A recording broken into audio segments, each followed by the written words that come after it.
Hey everyone, welcome back to our channel. If you're new here, please subscribe. I'd really love that. If you're returning, how you doing? Um, what I'm going to be talking about right now is actually a request video, okay? And they wanted to know my opinion on the selection of the new Pope, Robert Prevost. And so here goes. Okay, I wanted somebody else to get in, and his name is Robert Sarah, but unfortunately he didn't get in. But here's my opinion on the new guy. Yes, it's nice to have a pope in there from America, but he does have dual citizenship with Peru. Um, I'm going to give you some facts, okay, along with my opinions. And there are new things coming out, okay, like allegations and things like that. So stick with me. Viewer discretion is advised, okay? So if you have littles in the room, tell them it's playtime, okay? Um, he is against our president and everything that he stands for, and he's been a vocal proponent on the Never Trump movement. He is also very critical of J.D. Vance and this administration's border security policies. He also shares an anti Second Amendment, and he posts on social media about it as well. He also promoted George Floyd related content during the summer of 2020 when BLM and Antifa were rioting across America. Okay. Less than a month before he was elected Pope, he amplified a post from someone by the name of Rocco Palmo and his endorsements of the reentry of MS-13 members into the United States. And the post read, as Trump and Bukele, the El Salvadorian president, use Oval to feds illicit deportation of a U.S. resident, once an undocumented El Salvadorian himself, now DC Aux plus Evelio, asks, do you not see the suffering? Is your conscience not disturbed? How can you stay quiet? Well, are you a criminal? Okay, like these MS-13 members, are you a criminal? I guess you'll never see the lengths that these members go to in order to terrify and cause mayhem and chaos. Okay, so in September of 2017, Robert Prevost's ex Twitter account shared a post from Rocco Palmo as well, claiming that President Trump was racist for referring to illegal immigrants as bad hombres. And that same month, his ex account also reshared a post from Sister Helen Prejean advocating for illegal immigrants to gain American citizenship. In February of 2025, Prevost directly attacked J.D. Vance, posting, J.D. Vance is wrong. Jesus doesn't ask us to rank our love for others. On July 31st, 2015, Prevost shared a pre-open borders anti-Trump Washington Post article with the caption, Cardinal Dolan, why Donald Trump's anti-immigrant rhetoric is so problematic.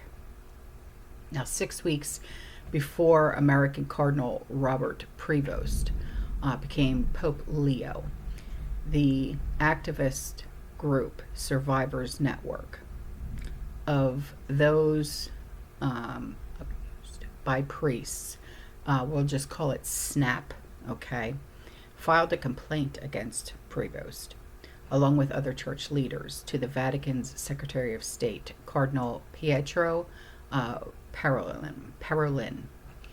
The group alleged that Prevost harmed the vulnerable and caused a scandal by mishandling two situations in Chicago in the year 2000 and in Peru in the year 2022, involving priests accused of SA. Okay.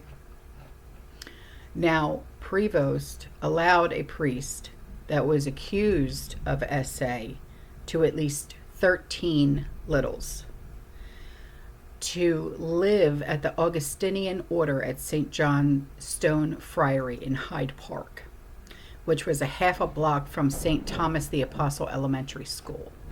Now, the priest was named Father James Ray. He had been barred since 1991 from performing parish work or being alone with littles.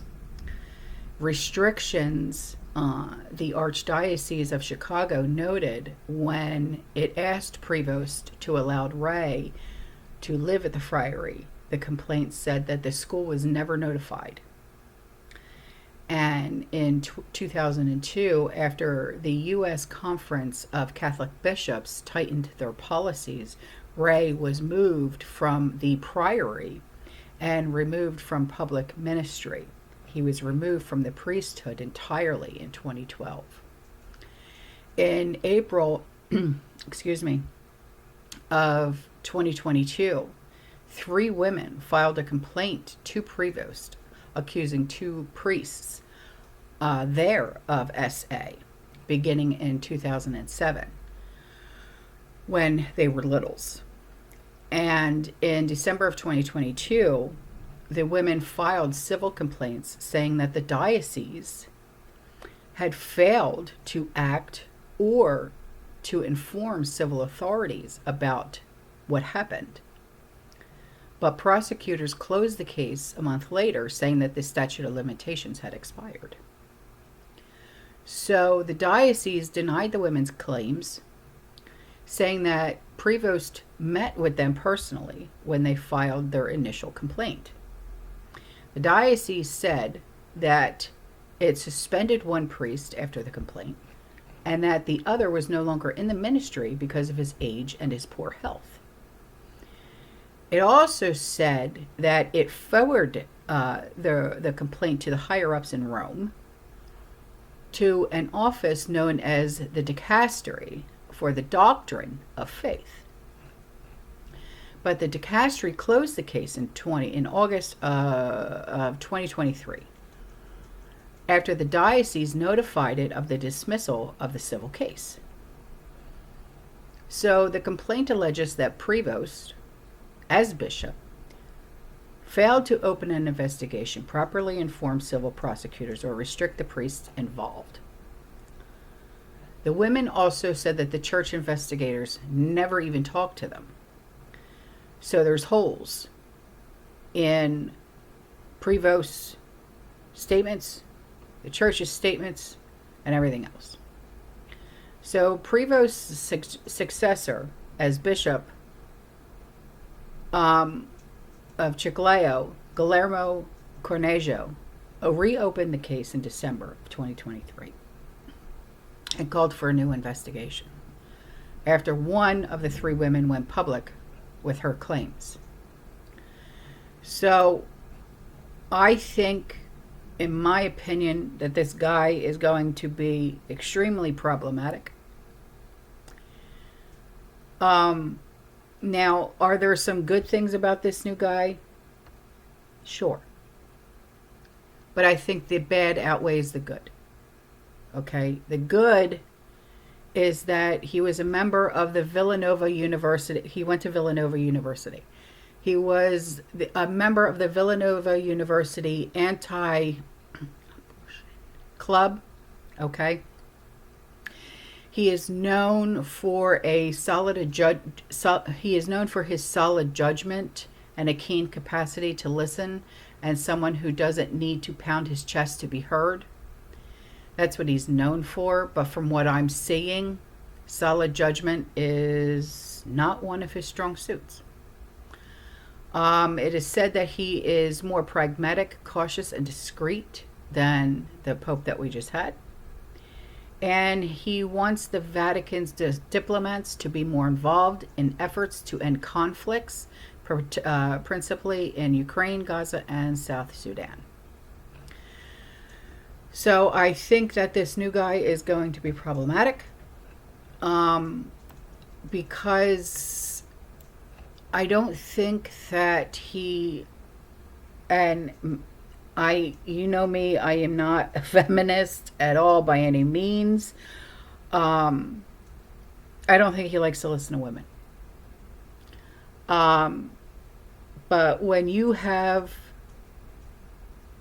a younger generation or even just a younger person coming to you and you are a person of authority, when you are a bishop, whether you're a cardinal, whether you're a pope, and you have someone who has been essayed coming to you and saying this is what happened, I don't care what you are doing or what you think of that situation, you move and you do what you need to do.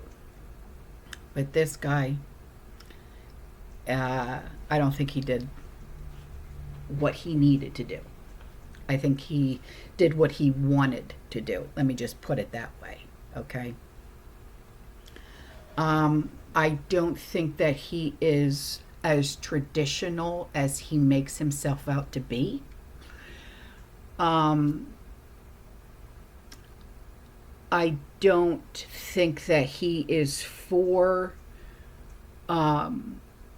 like the traditional family, okay, because he has made statements about how, like he has the same standings that Francis did, our previous pope, okay, and that right there should tell you a lot. The reason why I liked Cardinal Robert Sarah is because he was more of a traditional man, a traditional Catholic. He was more for the new, like the family element. Okay, he was more. How can I put this without offending anyone? He was feared by the other side because he was so traditional. And he didn't care. He was my kind of guy. You know what I mean? He was very conservative. He was very traditional. And I like that.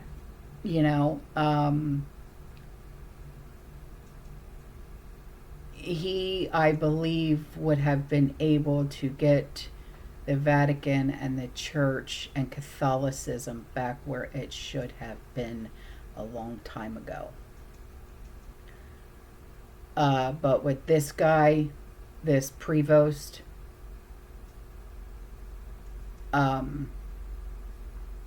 be very careful and watch where it all plays out. Watch where the cards fall, because it's not in our favor. That's just my opinion. Yeah, because I have a bad feeling about this guy, and something is just eating at me with it. I don't know why. From my understanding, he was like, no one suspected of him getting picked. Yeah, a lot of people were rooting for Robert Sarah to get picked. Yeah. So, that's why I'm saying, just if you follow this kind of thing, just be aware.